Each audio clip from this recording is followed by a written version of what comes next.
While a lot of YouTubers showcase what new games are on the horizon, not many give updates to early access games. Since I'm very interested in several of them, I looked at what updates they've gotten since the beginning of the year. Feel free to skip to the games you are interested in. I've also included some games that are technically not in early access, and they still need many updates, fixes and DLCs before they are finished. You will actually notice that most games in this list are survivalcraft games. That is because basically every survivalcraft game starts in early access. RPGs that start with an early access period, like Baldur's Gate 3, are very rare. The first game in this list is Enshrouded. After last year's amazing update that added new water physics, this year started off with mostly fixes until April. Then it added update 8, Forging the Path. That update included a skill tree and main menu rework, and you can now also upgrade weapons. In addition, weapons now also have an ult, heavy attacks, and an updated attack chain. Another highlight of that update was that enemy AI got significantly improved. The full release for Enshrouded is planned to be in autumn, and since the full release is around the corner, I would recommend waiting for the full release before checking the game out. This goes of course for both returning and new players. Palworld was extremely successful and something a lot of people are looking forward to. Unfortunately, there has been no major update since the Home Sweet Home update in December. That update included Ultra-Kill collaboration and, as you could have guessed by the name, improvements to the building system as well as an updated UI for the building menu. Aside from that, it also included improvements to melee combat and an experimental PvP mode. Palworld's update 1.0 is coming this year and is supposed to be its biggest update. Unfortunately, not much is known about it. Big update for this one, and I'll also have to do the same for some other games in the list, but Palworld released its 1.0 trailer during the Summer Game Fest. The game will fully release on July 10, and the cinematic trailer also showed off new pilots, new areas, and some kind of boss. Since the update is already next month, I'd obviously recommend waiting for the full release before trying it out or returning. Valheim was already released 5 years ago, but there has been no big update since the Call to Arms update in August, which added new combat mechanics, general combat improvements and some cosmetics. The team is currently working on the final biome update, Deep North, which will bring the game into 1.0. I need to update this one as well, since just as I was editing this, the 1.0 trailer for Valheim released. The game will release on 9th September, and new enemies, bosses and the much requested drawbridge will be added. Valheim will also get a Switch 2 and PlayStation 5 version on this day. Same as with Palworld, I would highly recommend to wait for the final update before coming back or checking it out for the first time, if you can wait 3 months. Ark Survival Ascended is actually the game that has announced the most of all games in this list, which is why I can say a lot about what is coming in the future. As for the already released updates, they were mostly bug fixes and rebalancing for the Lost Colony expansion, which released on December 19th. These updates were very frequent, and the most recent major update was released on May 1st. But aside from the fixes, they also had a big update for the map Astraeos, which released in February. That update added a new landmass, 3 bosses and a new creature. In another update they added another new creature, the Acrocanthosaurus, which released in April. And very recently they added the first creature of the paid DLC, the Burrowbug, as well as the TLC meaning something like a rework, for the Aranio. As for future updates, 4 additional TLCs are planned over the year, specifically for the Giga, the Therizino, Megalosaurus and Quetzal. A new version of Survival of the Fittest, which is the Battle Royale mode, made by a different studio, Studio Sirens, is planned to be released in July. Because of the game's high requirements and low performance overall, the most anticipated update is actually the upgrade to Unreal Engine 5.7 and is expected to be released in late Q3 of 2026. The studio recently hired several Unreal Engine experts that were fired during recent layoffs at Epic Games, and while not yet official, the hires seem to be including the popular developer Ivanosaurus. The Unreal experts will focus on optimizing the game for the Unreal Engine upgrade, meaning we can actually expect a significant performance boost when the upgrade arrives. A new mode for modders, World Creator, will actually release alongside the Unreal Engine upgrade. It will allow players to adjust and customize maps as well as make completely new ones. It the moment this is pretty hard and requires the 1TB big dev kit, which is only available on PC. World Creator will be part of the main game and allows console players to create maps as well. The next big map remaster, Genesis Part 1, will arrive on the 25th of June, together with a new creature, the Paleoctopus. It is one of the most anticipated updates for the game, since in the remastered version, the map will now be surrounded by water and it has new water physics. Together with Gen 1, the paid DLC Bob's True Tales releases, and what makes it so special is that you will have new pirate-themed items and you are able to build and customize your own ships. The DLC also includes a new creature, the Tidebug. The second part of the DLC will arrive with Genesis Part 2 in 2027, so still very far away, and it will include customizable spaceships, which also sounds super interesting. Hytale released in a very rough state earlier this year, however, they did release quite a lot of updates since then. They switched to a system where they release pre-release parts of an update, receive feedback on them, and release all parts together as a big update to the main game. The fifth and newest update currently has 8 parts. This part needs an update as well, because the 10th and final update has just been released, and update 5 is now fully playable. As you can see in the background, it's absolutely massive, but it doesn't add much new content, which is why I can leave the rest of this part unedited. Most of the release updates were quality of life improvements and fixes. That is because they still need some time to create a good foundation before proper gameplay and content changes can be added. However, at some point in the future, likely in the next few months, the first major update will be released, and that update will include the first chapter of the story. Another big announcement for the future of Hytale was that the creators of the Minecraft mods Create, with almost 200 million downloads, have been hired. In the future, they are supposed to help making a system to automate things like redstone does in Minecraft. The team currently hires a lot of people, especially Hytale modders, and it was also stated that they have already funded several years of development, so the future for this game is looking extremely bright. If you're interested in getting frequent updates for the game, the creator, Simon, is very active on social media and gives constant updates, so I recommend following him there. Overall, I would only recommend to check the game out if you are very interested in it, since it is very much unfinished. Not even the general gameplay loop is in the game yet. If you have already tested Hytale on release, I'd recommend waiting for the update that adds the first story chapter before you try it out again, since like I said, not a lot of new content has been released so far. If you can't wait for the Ark DLC and want to immediately start playing a pirate-themed survivalcraft game, then you don't have to wait and you can already play Windrose. Windrose was actually one of the most wishlisted games on Steam, but its early access has just been released, so it obviously didn't get any major updates so far. The only updates were pretty small, but to be fair pretty frequent, and added mostly fixes and improvements like autosave and reduced disk usage during gameplay. In that short time, the game has already sold over 2 million copies, so continuous updates are very likely. I highly recommend checking it out right now, since the launch version is already really good with a nice gameplay loop. Subnautica 2 only released a week ago, so it obviously had no big updates yet. But after a few days, people have read the EULA and found it very concerning. It, for example, says that you don't own the game, you only have a license that can be revoked at any time. They are also collecting your personal data and device information. You are not allowed to play the game with a VPN for some reason.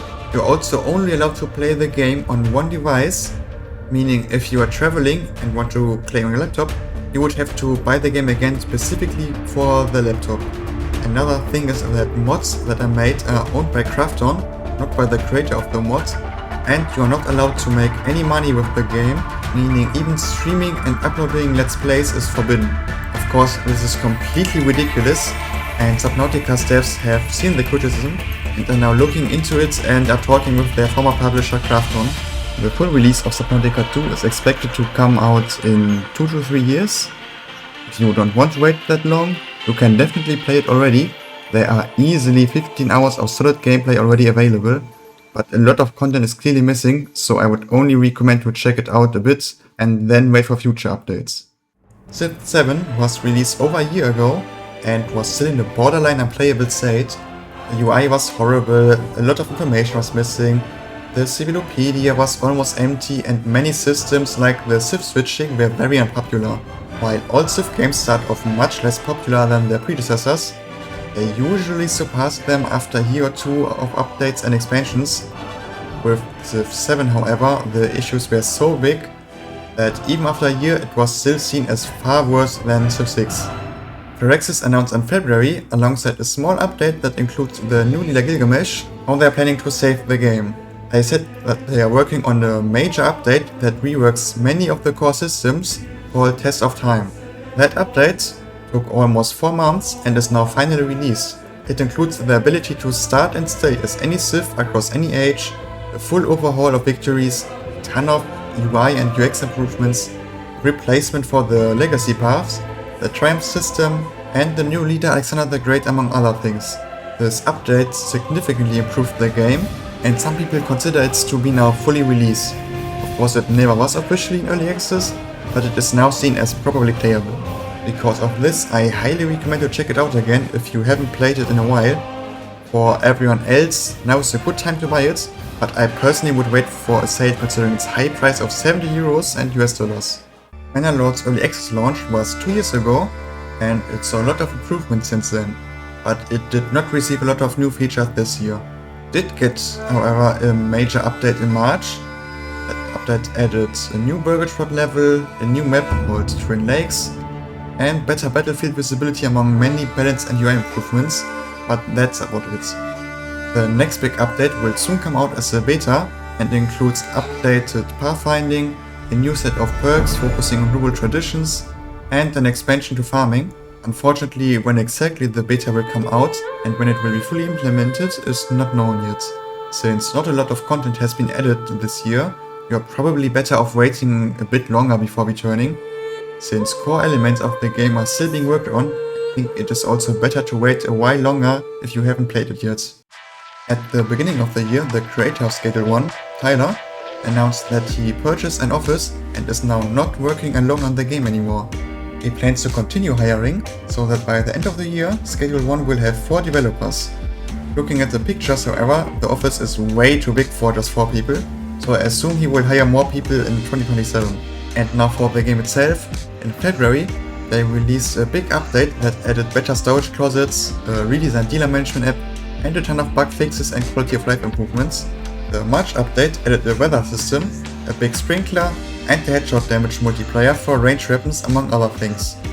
The update also boosted FPS by about 5 to 10% and did some balance changes like an increased warehouse worker limits and a redesigned delivery app. April and May didn't have a major update, but it was announced that in June or July a big update will come out which adds the community voted special customers, namely bikers, businessmen, hippies, a rock band, and the party bus. Schedule 1 is expected to get its full release at the end of 2027, meaning quite a lot of things are still to come. If you've already played the game extensively, I don't think this year's updates are enough to make you come back to the game. I'd recommend waiting for a few more months for that. However, if you have never played the game, definitely do check it out. You don't have to wait for 2028 when it will fully release. It already has a lot of great content and is pretty polished. And since the 1.0 is still far away, we even have something to look forward to after finishing it. Small side fact that I recently learned, the reason why Ori and now No Rest for the Wicked look so cinematic is because the director, Thomas Mahler, used to work for Blizzard Entertainment on visual effects for Blizzard cinematics. That means he likely made special effects in the early World of Warcraft, Diablo and StarCraft cinematics. Since he founded Moon Studios the same year StarCraft 2 release, I assume he contributed a lot to its cinematics and left Blizzard once it was finished.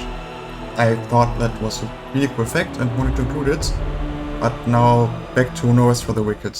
At the beginning of the year, Moon Studios announced that the game has been sold 1 million times since its launch 2 years ago, which is worse than Ori, which achieved that in 1 year, but overall very good for an early access title, especially without Microsoft as a publisher like it was the case with Ori. They also released a co-op mode in January, allowing you to play with up to 3 of your friends in the same world. This works similarly to a Minecraft server, meaning any of your friends can play at any time and you don't have to all play simultaneously. Another really cool thing is that you don't have to pay for a server like we have to do in Minecraft. The update also added things for single player, like an overhaul for enchantments, weapons now have a random crit chance, and many changes to enhancing items. Less than a month after the update, the game has been sold 1.5 million times, meaning it was a massive success. After many bug fixes, the co-op mode received new content in March. The game added a dual mode, text chat, and you can get buffs at your home. The next content update for Wicked will be the 1.0 version, which was also announced at the recent Summer Game Fest. The full release comes with over 15 new areas, a reworked class and progression system, the final story arc, and new endgame activities. According to their community post, the update will add about 60 hours of content, bringing the total amount to about 100 hours. Since the game didn't add much new content this year and the full release is fairly close, you definitely should wait for the full release. The Coffin of Andy and Leyley had one major update last year and it will likely be the same this year. When the next episode will release is not known yet, but probably in the next few months.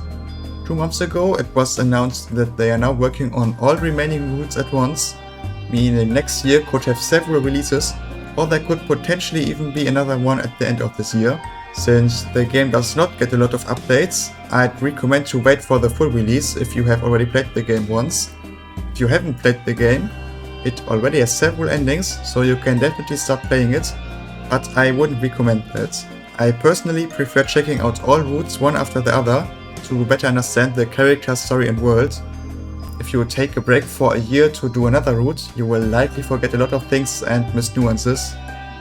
But if it's different for you, you can definitely check it out right now and play all routes, though I would still recommend waiting for this year's patch. Monster Hunter Wilds released mostly bug fixes and balance adjustment this year, but also had several bigger updates. The file size of the high resolution texture pack has been reduced by an insane 45GB. Additionally, the performance has been improved in several ways over several patches, and it now finally works fine on PC. Various 10-star Arch-tempered monsters have also been added, but unfortunately no completely new ones. Since Monster Hunter Stories 3 released in March, there have been no big updates since then, so it seems like they are now working on the DLC. In case you haven't played a Monster Hunter game before, the DLC is usually the size of another game and adds a lot of endgame content. Monster Hunter games usually are very incomplete until the DLC gets released. Of course, I also have to update the last game in the list. Monster Hunter Wilds just dropped the trailer for the DLC. It's called Ascendance, and like the name suggests, the new areas will mostly be flying islands. The expansion is planned for 2027, and like I already said, it will add enough content to be its own game. New areas, new monsters, new story, new endgame, new systems, and much more. My final statement still fits despite this announcement, so I leave it unchanged. If you haven't played the game because of the performance, now is a great time to start playing, but for everyone else I'd recommend to wait for the DLC since not a lot of new content was added this year. That's it with the video. That are all the early access games I'm interested in at the moment, and as you have seen, there are actually a lot of popular early access games that will release this year, so I hope at least one of them is for you.